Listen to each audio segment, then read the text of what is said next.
Okay, so you just made a point about writing for comedy and writing, more serious Tragedy. writing. Yes. Yeah. I mean, you're a funny guy. You must prefer, well, I think you're funny. Dave has a, Different opinion. I don't know. Actually, by the way, speaking of, I really enjoyed your Emmy tweeting. I thought it was great, and I loved the photo of you with Gene Smart in the background. Oh, well, thank you. The craziest, I haven't even told you the weirdest fact about the Emmys night, if you want to know that, which is this podcast is we haven't mentioned, wait till you hear it. Yeah, it's off the rails. But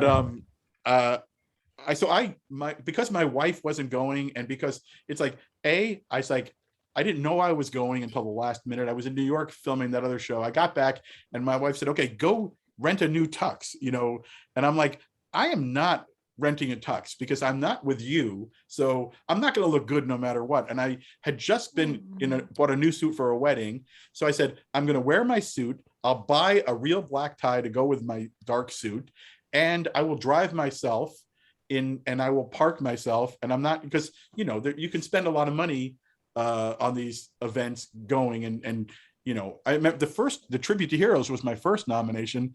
I didn't get paid a cent to do the show, but we bought a new dress for my wife. We bought a tux, rented the tux for me. We got limos. We bought tickets for her sister and her, so that losing investment cost a lot of. So I've learned how to be much more efficient in my losing. Oh, good. Yes. Yeah. So this year I drove myself, and your Prius, and right. I'm sure you drive a Prius, right? You seem like a Prius guy. I was a Prius guy. I'm now it's a Lexus hybrid. So I'm okay, yes, close enough.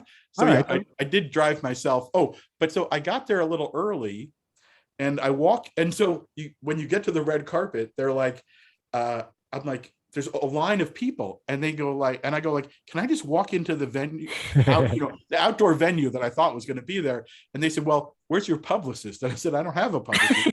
And it was only me and Ken Jeong, who's a close friend, and Rita Wilson, who I know very well. That we were like the three people there. And so I said, can I go around? And they said, yeah, you can go behind the photographers, just sneak in, And so who were you wearing? That's what I want to know. I was wearing Men's Warehouse. Oh, nice.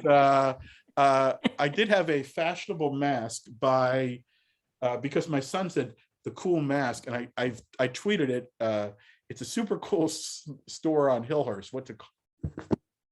I'll come up with it later. The super cool store on Hillhurst. I know everyone knows where that is. Yeah. Maybe it wasn't Hillhurst. All of them. But I did have a cool mask, and but I walk into the tent, which is not a tent; it's a friggin' room. Did they take your temperature at all, or anything like that? Emotionally?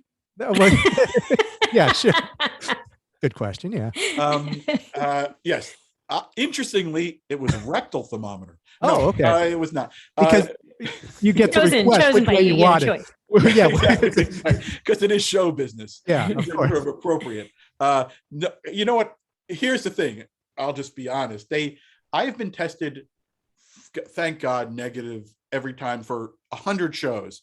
But this was the first time you got the notice saying you have to test Friday on and before the Sunday show. And here are the places that we are recommending you go, and we're not paying for it. So this is the first time I paid for a rapid test, which is why I was not paying for extra parking or limo or any of that stuff. I'm just a humble writer, producer. I'm not a star. Yes. How much is parking, by the way? When you're parking was free. Parking was free. Really? Okay, that's nice. But I went up the wrong way. I got yelled at. I did get my temperature taken. I passed that with flying colors. Nice. But I go to my like table. A 97.9 guy. You weren't. I'm trying to figure. Stop! I want to hear the story. Right, I'm just trying to. Dave. I want to see how I'm trying to. Go ahead. So I walked to my table, and I think because I'm kind of a pity attendee. This is like CBS supposedly has just sort of squeezing me in there with the other Grammy people. I think I'm going to be in a terrible table. I think I'm not going to know anybody. I walk in and there's a one man and his date, because he's a director who was nominated and they got a date. But it's a guy, and I look and I go, we realize we feel like we know each other, because it was a guy named Jamie Widows, who has been a hero of mine forever, because he played Hoover in Animal House, one of the movies that made me love comedy right off the bat. And probably the reason I could write a few jokes in the last 20 years was I loved Animal House and Monty Python, which is another whole story. But so that's like early defining your comic sensibility. And I loved this guy. And then weirdly, I went to a prep school called Loomis Chaffee in Windsor, Connecticut. And when I moved to LA 30 years ago, this year, 1991, for Rolling Stone moved me out here to be the West Coast bureau chief of Rolling Stone.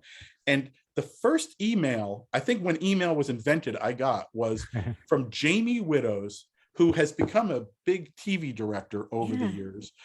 He directs sitcoms, and he wrote me and said, as the head of local alumni in Los Angeles and the Hollywood community for Loomis Chaffee, I welcome you. Let's have lunch. Let's get together. That was 30 years ago. We never had lunch. We never got together. Oh, the vacuum might be coming in.